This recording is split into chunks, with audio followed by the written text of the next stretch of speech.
This is an introductory lecture to business combinations and consolidated financial statements. The accounting standards that are relevant to this lecture are International Financial Reporting Standard 3, International Financial Reporting Standard 10, and International Accounting Standard 27. Welcome. Now, these are the learning outcomes that we expect you to attain at the completion of this discussion. After we have actually gone through all the slides, you should be able to explain the objective of general purpose financial reporting. You should be able to describe why the consolidation of financial statements is necessary to meet the overall objective of financial reporting. You should also be able to identify the items that need to be eliminated before preparing consolidated financial statements. And finally, you should be in a position to prepare simple consolidated financial statement at the acquisition date. All financial reporting standards are actually developed with a view of attaining the objective of general purpose financial reporting. So it is very important before we go further in the discussion of any accounting standard that we review the objective of general financial reporting. So the objective of general financial reporting is to provide information that can be used by a variety of users to make economic decisions. When we are talking about economic decisions, we are talking about decisions taken by a variety of stakeholders about availing resources to an entity in return for the receipt of cash flows in the future whose present value is at least equals to the value of the resources provided. You've already learned in your corporate finance that the value of money, the value of cash is influenced by timing. One Lilangeni today has got a value that is different from what it shall be in a year's time. The simplest reason why money has got a value that is influenced by timing is inflation. What you can buy with 1 Lilangeni today is not what you can buy with 1 Lilangeni in a year's time. And also now for different industries, you are also taking a risk by investing in 1 Lilangeni because you might not get it in the future. Anything can occur. We didn't see Corona coming, for instance. Some businesses are generally riskier than others. So, for such investments, before shareholders can be induced to invest in those businesses, they would want to be convinced that the potential return that they can make in the future would compensate them for the risk that they would be taking. So that is those are the decisions that users users of financial statements have to make. And we want to provide them with information that can assist them in making those decisions. These primary users of general purpose financial reporting includes present and potential investors, lenders, and other creditors. They use this information to make a decision on whether to buy shares in a company, to sell shares in a company, or if they already own the shares in the company, whether to continue holding the shares. Also, this applies to debt instruments because you can also buy bonds or debentures in a company. For the debt holders in particular, they may also need the information to make a decision on whether they can provide loans to the entity or they should demand the settlements of loans that have already been issued to the entity. Shareholders also use the information to exercise their rights to vote on or influence management's actions that affect the use of the entity's economic resources. If they have evaluated the performance of management in the past, if you have given them information to do that evaluation, they are in a better position to actually determine whether they should support management's effort to invest in another project because they would already have the record of the management team. If management wants to take a loan, they will be in a better position to support or not support that project given how management has performed in the past. So they need information that will actually enable them to make decisions about how they vote on planned management actions. To get better perspective of what these users use the financial information for, we need to understand the specific activities that they will undertake once they lay their hands on the financial information. So, once users receive financial information, they use it to assess the entity's prospects for future net cash inflows. Because remember that the entity, when they are generating revenues, they'll be incurring expenditure. There is the recurrent expenditure that they will incur as they are generating the revenues. For instance, when you are talking about rent, delivery costs, or whatsoever other costs that are incurred from the day-to-day running of a business. So when we're talking about net cash inflows, we're talking about the cash that remains after they've paid these expenses, because this is the cash that they actually pay to the funders of the venture. So that is what we mean by net cash inflows. It is closely related to the profit that is made by the business.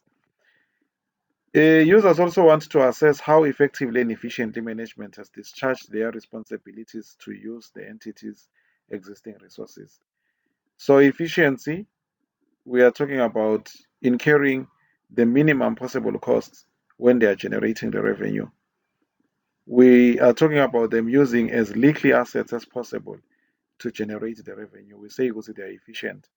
Now, when you are saying they are effective, we are looking at how rapidly they are actually generating the revenue, like how quickly are they doing it, what kind of impact are they having on the business environment.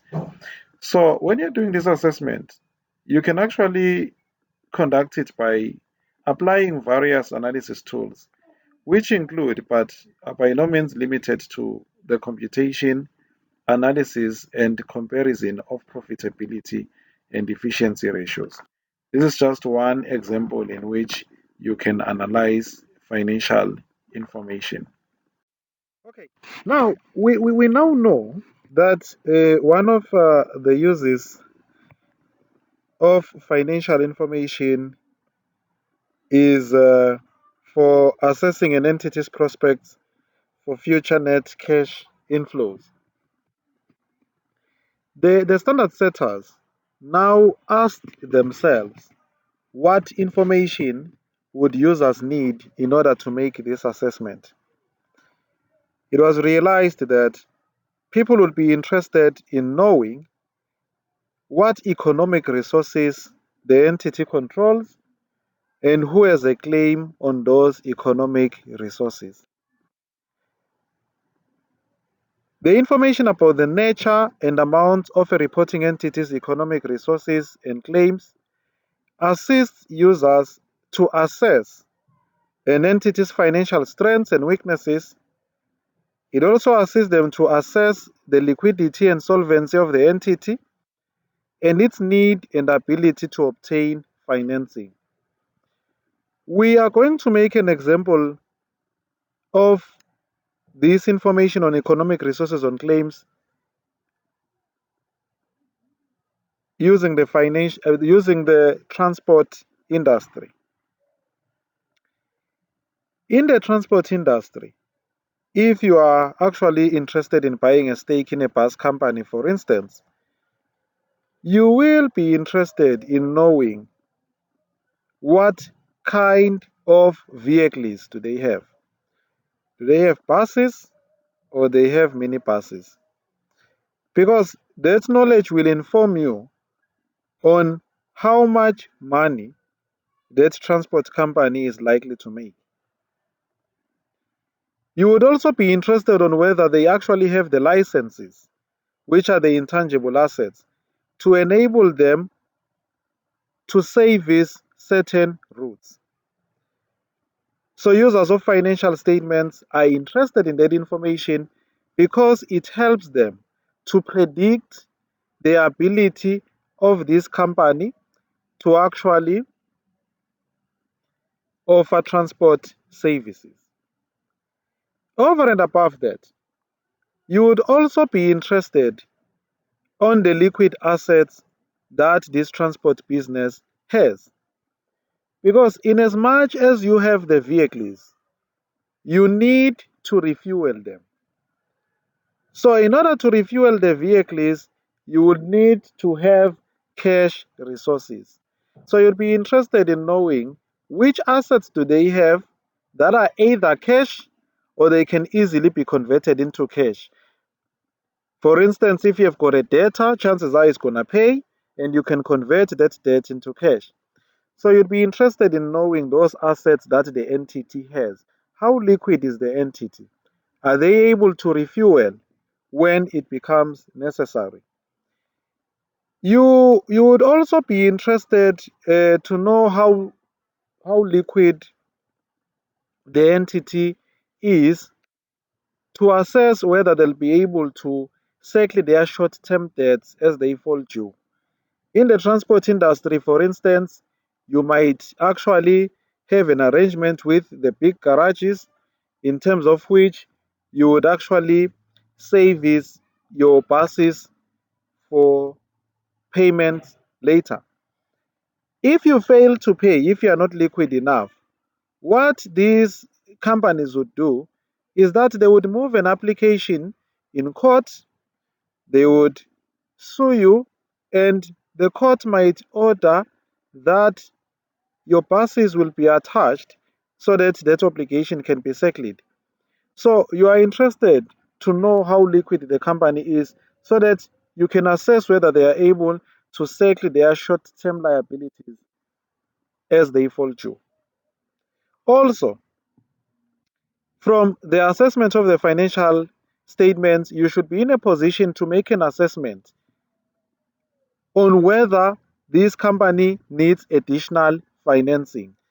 So you are able to see that when you are looking at the financial statements, for instance, looking at their cash projections, you may realize that this company won't have liquid cash to refuel their buses.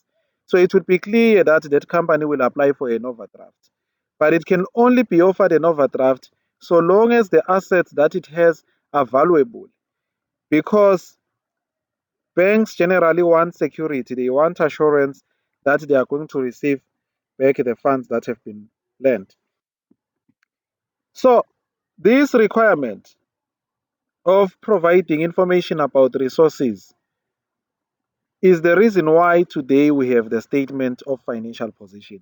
The statement of financial position is to enable the users to make the predictions about the cash flows that are likely to be generated by this business. Now, the equity and liability side, which is information about claims and payment requirements, it assists the users to predict how the future cash flows will be distributed among those with a claim on the reporting entity. So we know that once you receive the cash, if you have a loan, you will pay it first before you can pay the equity holders. That information is found in the statement of financial position, and that is the reason why the statement of financial position is prepared. We can always argue that the statement of financial position shows potential. It shows what you have, what you can use to generate revenues. It is the resources that you need to perform. Users would be interested that given the resources that you had at the beginning of the period, how have you performed in fact? Users would have an interest in that information. So, information about a reporting entity's financial performance during a period, which represents changes in economic resources and claims, other than those obtained directly from investors and creditors, is useful in assessing the entity's past and future ability to generate net cash inflows. This information may indicate the extent to which general economic events have changed the entity's ability to generate future cash inflows. So now, one thing that has to be understood about businesses is that you engage in business because you believe that you can buy certain items at a lower price and sell them to other people at a higher price, in the process making a profit. You believe that the cost that you have incurred in buying resources will be less than the revenue that you can generate when you are providing services or products using those resources. If we can look at the transport industry example that we used for the statement of financial position, when you buy a bus and you use it to transport passengers to different destinations, that bus is going to lose value as you are utilizing it. We usually refer to this loss of value as depreciation. But you believe that the money that you're going to collect from the people using the bus in total will exceed the value with which the bus has diminished as a result of its use. That is what you set out to do. So in the statement of comprehensive income, we are able to see such a performance. We are able to see whether you've been able to make more money than the value of the resources that you have lost. We are going to look at a simple example for a company that is producing beauty products to illustrate the further uses that you can make with the statement of comprehensive income. What analysis tools can you apply on the statement of comprehensive income? It should be noted, the statement of comprehensive income can also be used to assess efficiency in the use of resources. Because if you make more revenue using fewer resources than your colleagues in the industry, it would indicate that your performance is superior. So you can use it to make an assessment of the management team. So we have got Malinga Enterprises, which uses natural plants to produce a number of beauty products. They source the plants from different countries in the African continent. The products are sold to countries in the Common Monetary Area, and we are presented with a statement of comprehensive income for the year ended 30 May 2020. Of course, you can see they made a profit of 126,000. It is in Emalangeni. This is a Swazi company. So this is the information that has been presented. It looks good, but we need to manipulate it further in order for us to actually make an assessment on whether this information is good or not. So we can compute ratios from the income statement and compare the results with industry averages. In some countries, you find that industry bodies provide these averages. You can look at the gross profit margin. The gross profit margin, it is equals to gross profit over sales. So the company's margin is 27% when the industry margin is 36%. This can be interpreted as follows. We can say that the company makes 27 emalangeni from every 100 emalangeni of sales that have been realized. Whereas companies in the industry on average make 36 emalangeni for every 1 lilangeni of sales that they have actually produced. So it would be a concern that the company is making less money.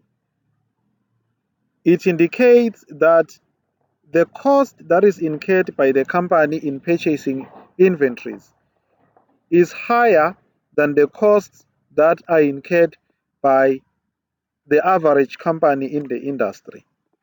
So maybe the company is not doing a lot of work, they are not doing sufficient research in getting the suppliers of material.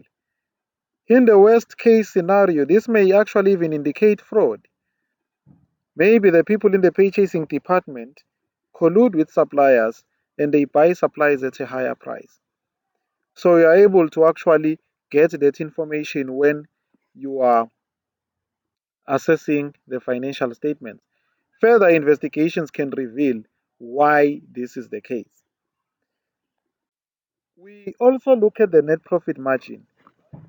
The most important thing that you need to note is that in order for you to get to net profit, you would have subtracted all the expenses that are incurred in this business, including management salaries, depreciation of company cars, including delivery vehicles, delivery charges, which may include refueling the company car if you own one.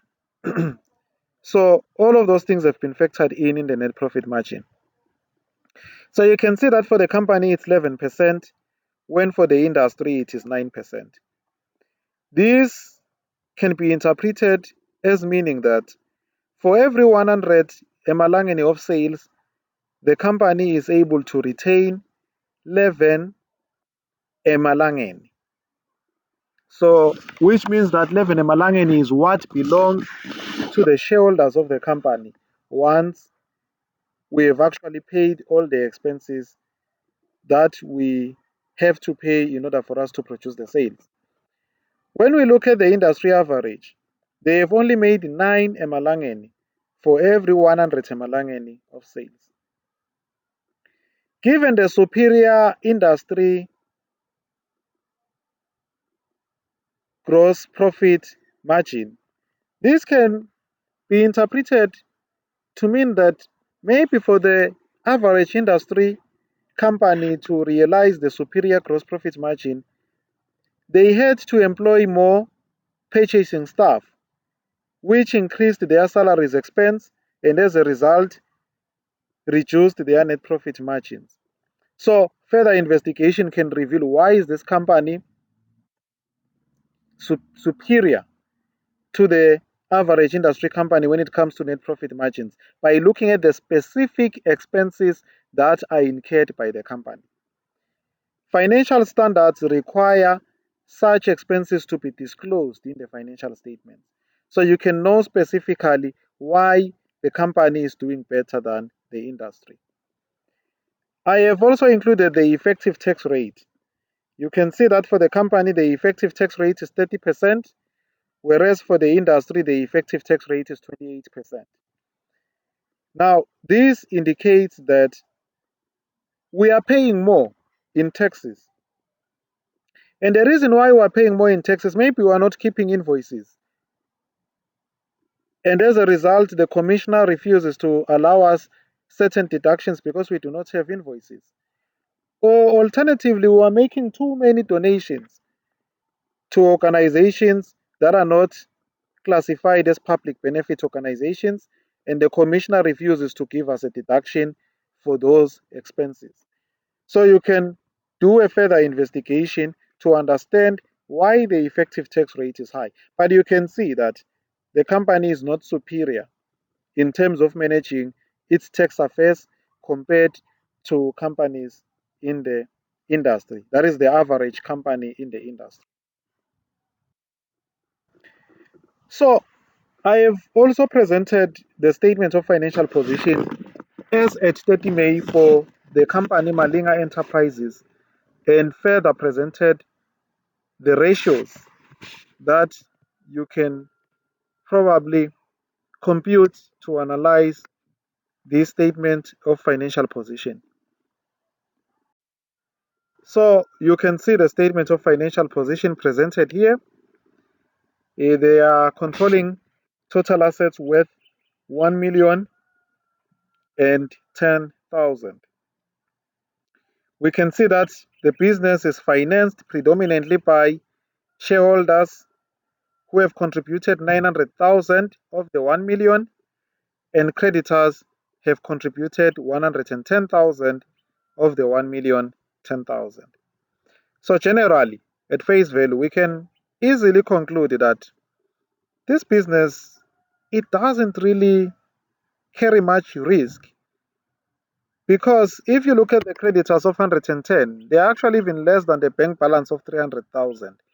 So if they can stop doing everything today, they would be in a position to pay the creditors, and no one would come to this business and try to liquidate their property, plant, and equipment, because they would not be obligated to anyone. Equity holders generally do not have that right to go and claim for payments of the amounts that they have contributed.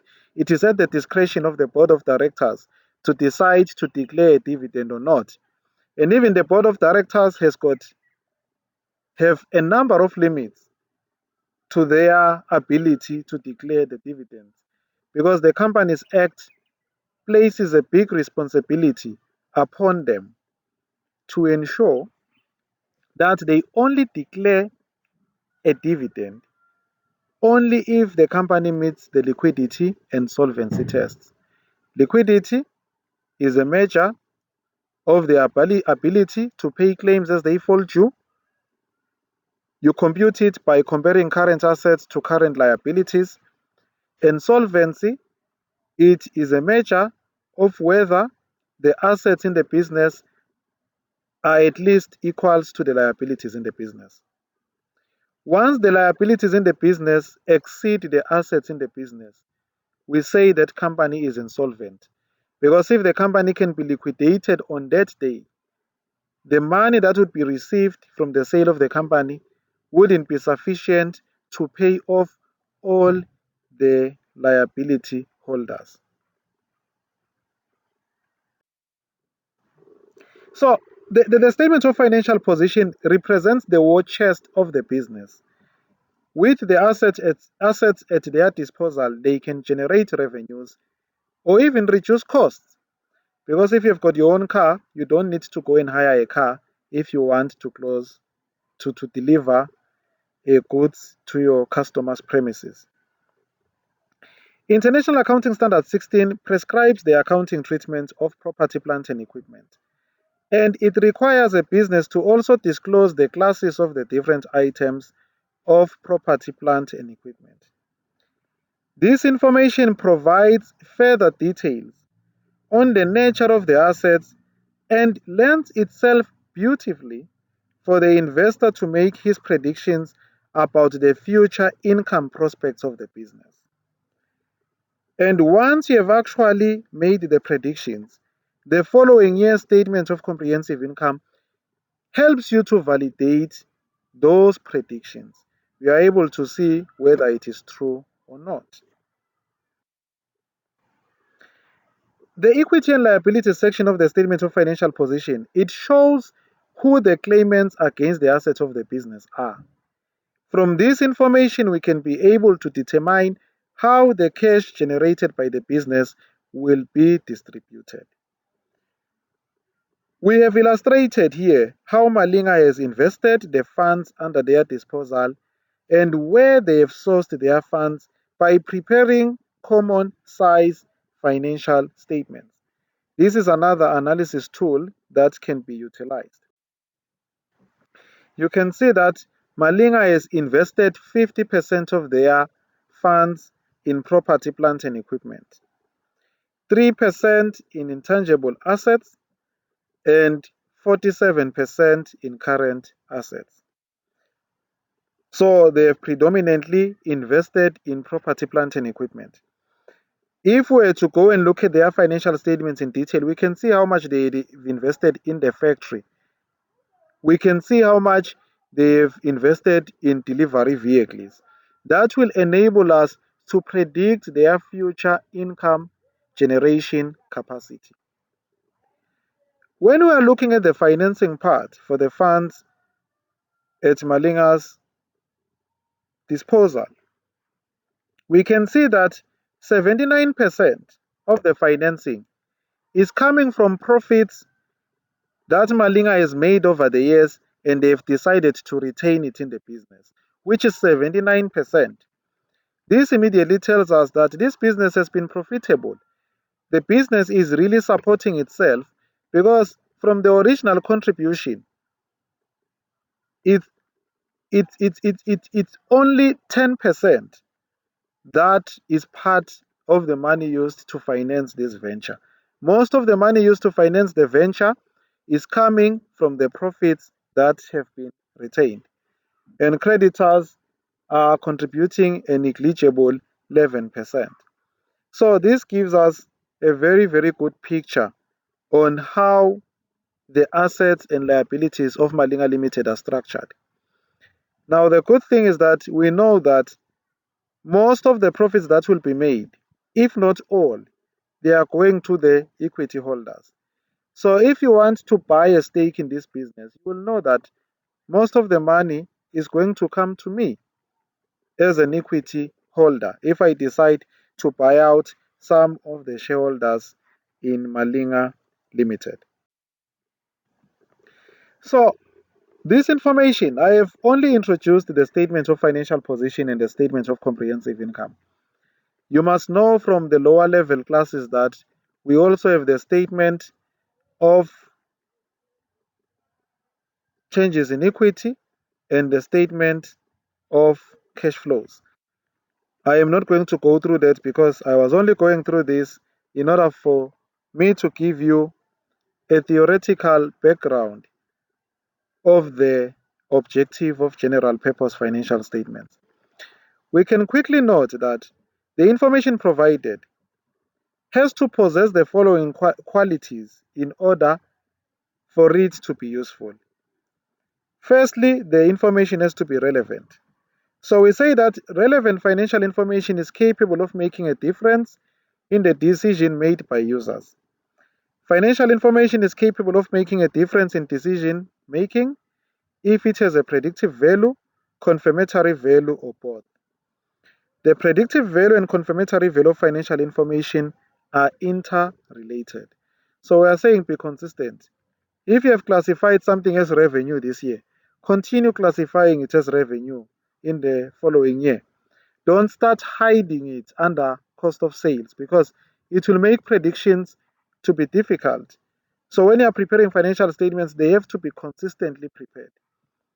And also, if you are struggling to get an invoice of 5 Emalangeni for this business, your financial statements are wrong by 5 Emalangeni, you don't need to waste our time and delay releasing the financial statements whilst you're looking for this 5 Emalangeni. Release the financial information because that 5 Emalangeni is not going to affect our decision anyway because it is small. So the value of an item that has to be disclosed has to be material. And when we are talking about materiality, we are talking about the ability to influence a decision. If the amount is negligible and it cannot affect a decision, we are better off disregarding that amount. We also talk about faithful representation. We are saying general purpose financial reports represent economic phenomena in words and numbers.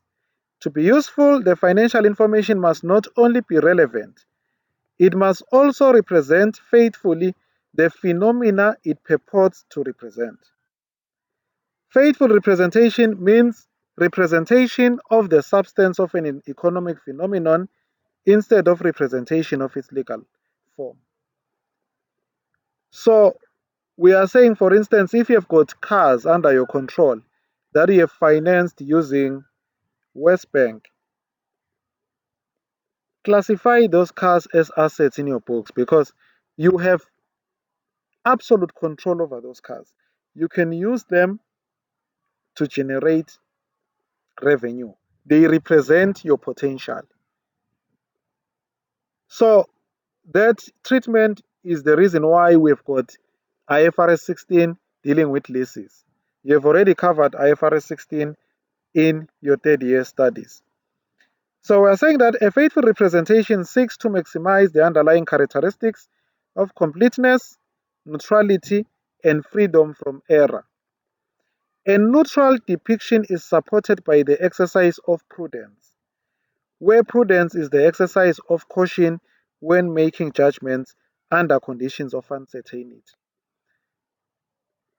The way prudence has been explained to you earlier on is that do not count your chicks until the eggs have hatched.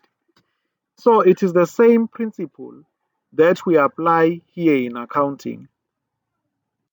We say try and ensure that the information that you have presented faithfully represents what it purports to represent. Because people are going to make decisions based on this information. You would rather avoid telling us overly positive news if the occurrence of those events is uncertain. So basically, that is what faithful representation is about. There are other enhancing qualitative characteristics of useful information. Now, that is your comparability, your verifiability, your timeliness, and understandability of the information that you present. Now, if you are able to ensure that your information has got these qualities, you enhance the usefulness of information that is relevant and faithfully represented. We can now go on to look at the objective of International Financial Reporting Standard 3, which you will note is closely related to the general objective of financial reporting. IFRS 3 seeks to enhance the relevance, reliability, and comparability of information provided about business combinations. This includes acquisition and mergers and their effects. It sets out the principles on the recognition and measurement of acquired assets and liabilities, the determination of goodwill, and the necessary disclosures. In this introductory part, we are not going to delve much into the theoretical foundations of IFRS 3. I would first want you guys to be comfortable with the logic of consolidation, and then the methodological approach will be explained afterwards, and you will easily relate with it because you would have actually gone through the practical application of the standard.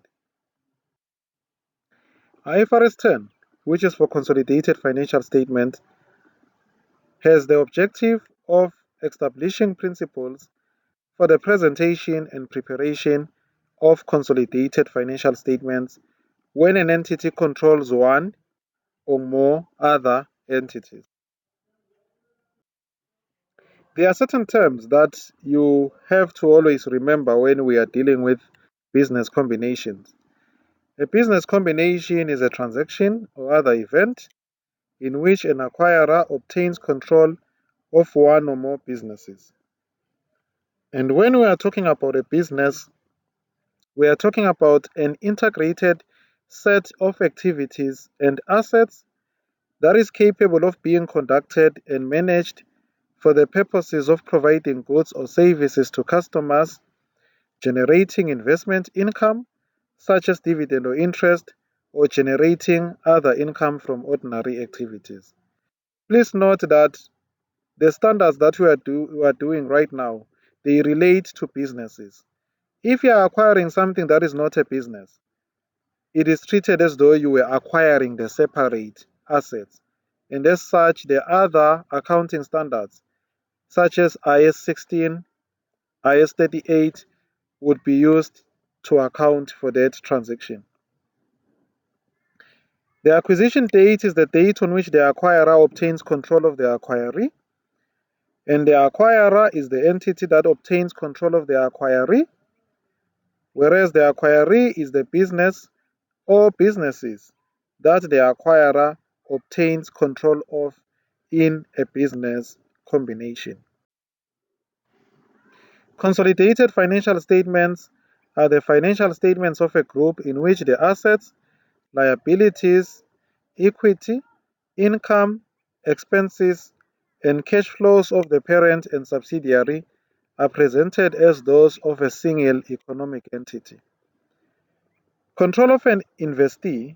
We say that an investor controls an investee when the investor is exposed or has rights to variable returns from its involvement with the investee and has the power to affect those returns through its power over the investee.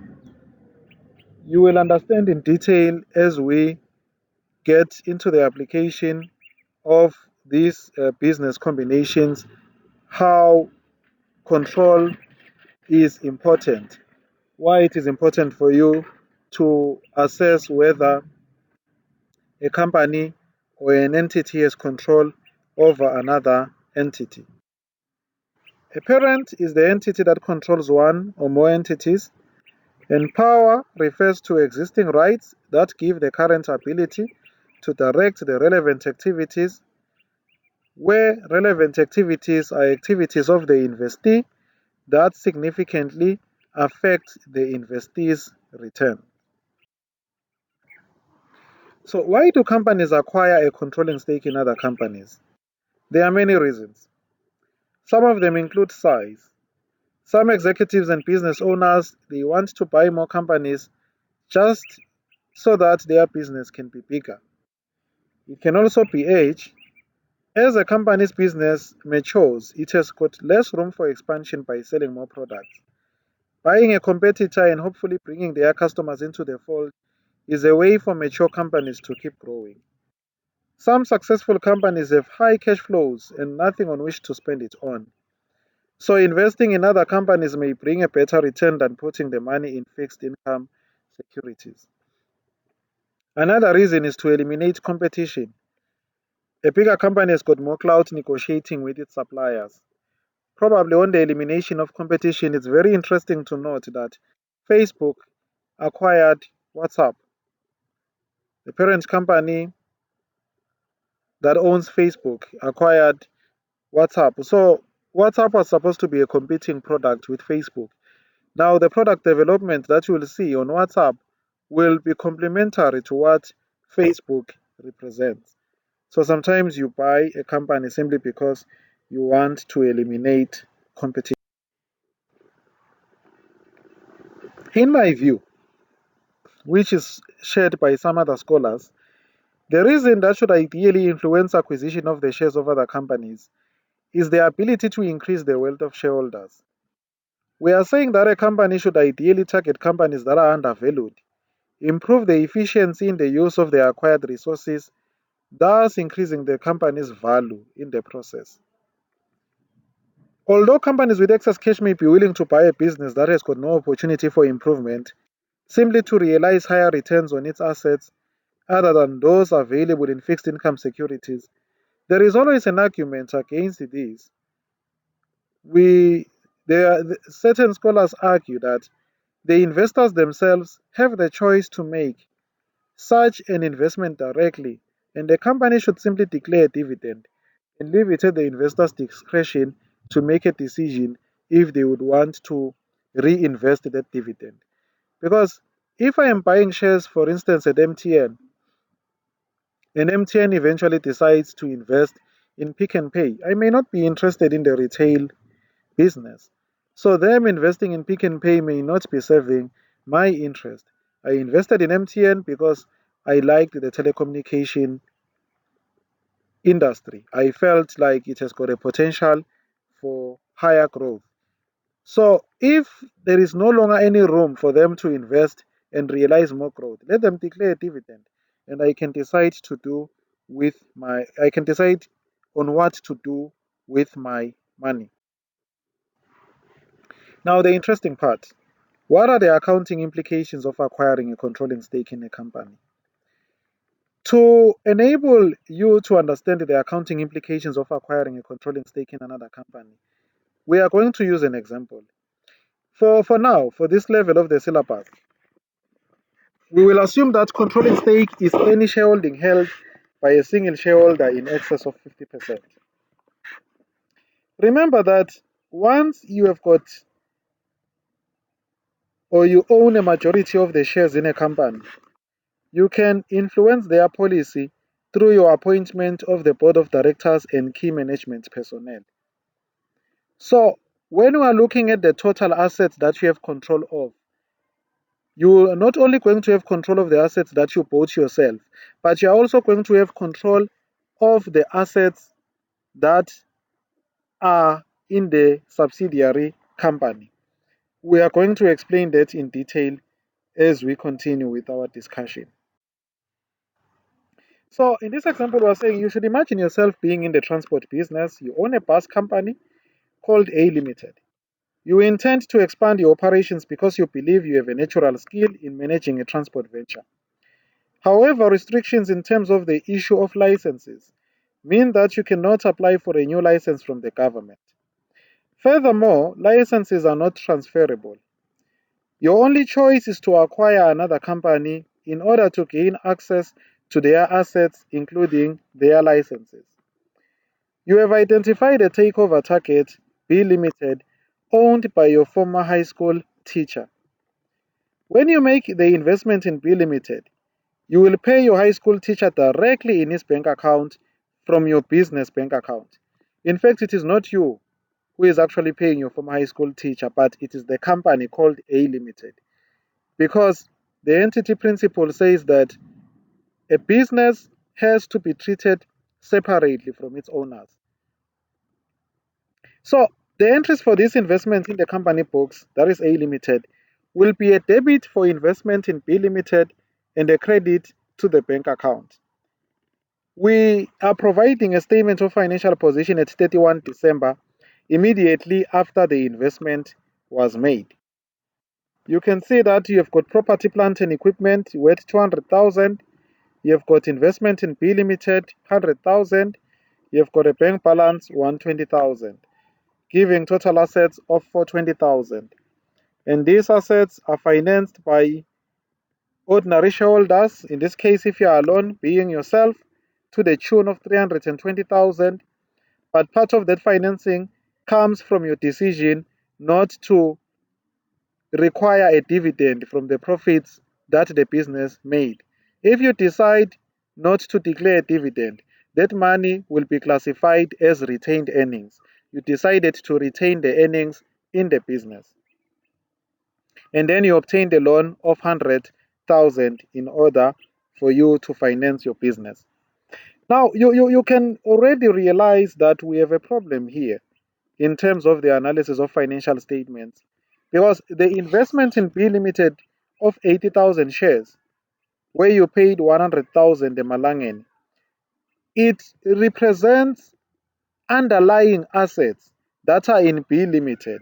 When you are investing in B Limited, you want to have control over those assets. But if you have got only the line item called investment in B Limited, you do not know what the specific assets are. So it is difficult for you to do an analysis on this financial statement if you are looking at this statement of financial position alone, because you do not know precisely how much in terms of property, plant, and equipment is held in the combined entity that you control, because you are controlling a group. A Limited and B Limited are part of a group.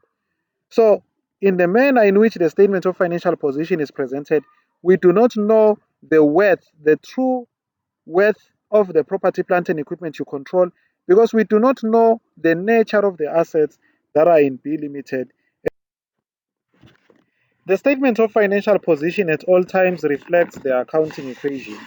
You already remember, you should remember the accounting equation from what we covered in first year. We said assets is equals to equity plus liabilities.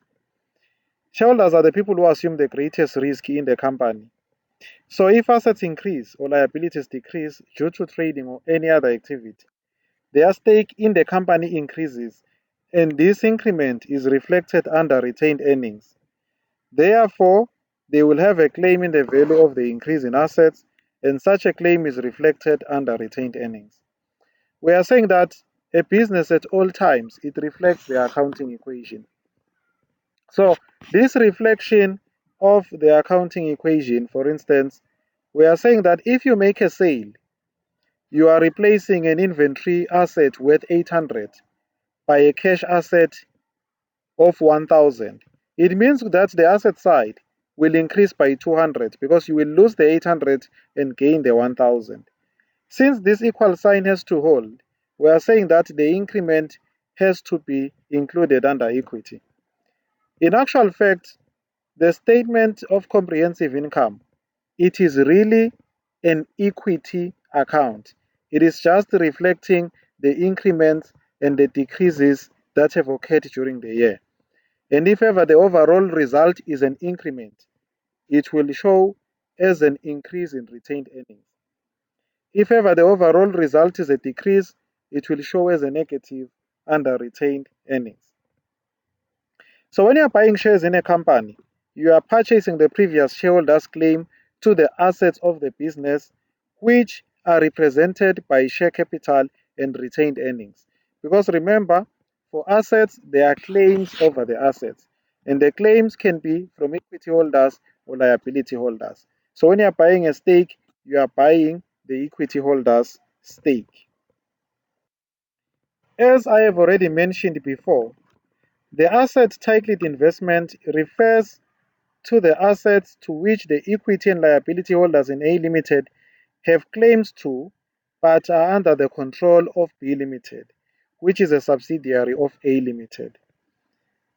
You must have noticed when we were talking about the ratio analysis that over time you can analyze the performance of companies. And from this experience, you can be able to identify certain trends. For instance, you might be able to conclude that with every 1 Lilangeni investment in non-current assets, a company increases its profitability by 10%, all other factors constant. Now, the nature of the assets that the company controls, therefore, can be useful for you to make economic decisions. Remember, the main objective of accounting is to provide useful information for making economic decisions. The fact that the assets represented by the investment in B Limited are not listed limits the usefulness of the financial information. Investors would be interested to know these assets to determine the potential returns from investing in the combined company through the purchase of shares in A Limited, since A Limited owns shares in B Limited. This presents a strong case for preparing consolidated financial statements that show the actual assets controlled by A Limited. Since A Limited controls the utilization of the assets in B Limited by having a majority representation in the board of directors of B Limited, through which it can control the appointment of key management personnel and approving the policies adopted by B Limited and all other major decisions. Effectively, it can get B Limited to do whatsoever it wants them to do. So when you're an investor in A Limited, you want to see how are they using this power? How much power have they got? What specific assets do they control? And how have they used that power? You're going to see how they've used that power if you see the revenue that they've generated in B Limited. So before we actually start the consolidation, we can analyze the financial statements of B Limited on 31 December 2017, which is the date of acquisition by A Limited. Now we can see the assets that are under the control of B Limited. B Limited has got property, plant and equipment of 50,000, a bank balance of 200,000, share capital of 80,000 shares at 1 Lilangeni per share, retained earnings of 20,000 and a loan of 150,000. The combined assets in B Limited are worth 250,000. This statement of financial position for B Limited, it shows the resources that the company controls and the claimants of these resources. We already know that A Limited has bought 80,000 shares, which means that they have bought all the share capital in B Limited. So it means that the share capital and retained earnings reflects the claims against the assets in B Limited that now belong to A Limited. Effectively, A Limited used the funds from their own claimants, their own equity and liability holders, to purchase a stake in B Limited. Since debt holders have got no say in the running of the company, the purchase of a majority stake in the equity of B Limited gives A Limited control over all the assets in the company, including those financed using debt. In order to show the full value of the assets under the control of the A Limited group, the assets in A Limited and B Limited should be added together with certain adjustments that have to be effected, as will be discussed in the journal that we will look at. Also, the equity and liabilities with certain adjustments should be added, and the combination of the assets can be reflected as follows. You can see that we are going to have a column for A Limited, a column for B Limited, we'll have a debit and credit column, and the consolidated financial statements. We are saying that in terms of property, plant, and equipment, A Limited controls 200,000 plus the 50,000 in B Limited. They control total property, plant, and equipment worth 250,000. The investment in B Limited, remember that the investment in B Limited was representing the underlying assets in B Limited that belonged to A Limited. But since we have already now added these assets in the consolidated financial statements, we have already added them directly. By adding the investment again, we would be duplicating the assets that are under this consolidated entity. Because we have already included the assets individually, it is no longer necessary for us to reflect the investment in B Limited. Which is why, therefore, we are going to eliminate the investment in B Limited in the books of A Limited when we are preparing the consolidated financial statements by making that credit pro forma journal entry. We refer to that credit as a pro forma journal entry, such that we are no longer going to have the investment in the consolidated financial statements. For bank, it is straightforward. We are simply going to add it.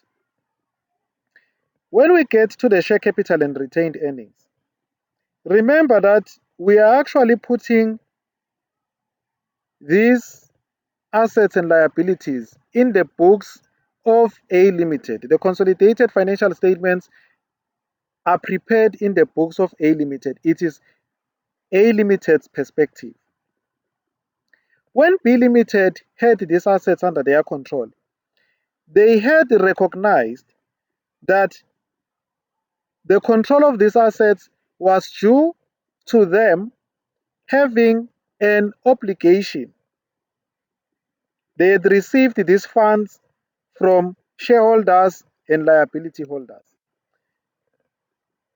The same shareholders that they have reflected here are the same shareholders in A Limited, because in essence, the assets in B Limited, they belong to the shareholders in A Limited. So by putting these 80,000 and 20,000 again, we would be duplicating the obligation, because that obligation is already included in the 200,000 and 120,000 in A Limited's books. So we are going to also eliminate that value, the 80,000 and 20,000, such that we are going to remain with the true equity holders, which are the equity holders in A Limited. Then the loan, because we are owing an outsider, we simply add the loans in A Limited and B Limited to get the 250,000.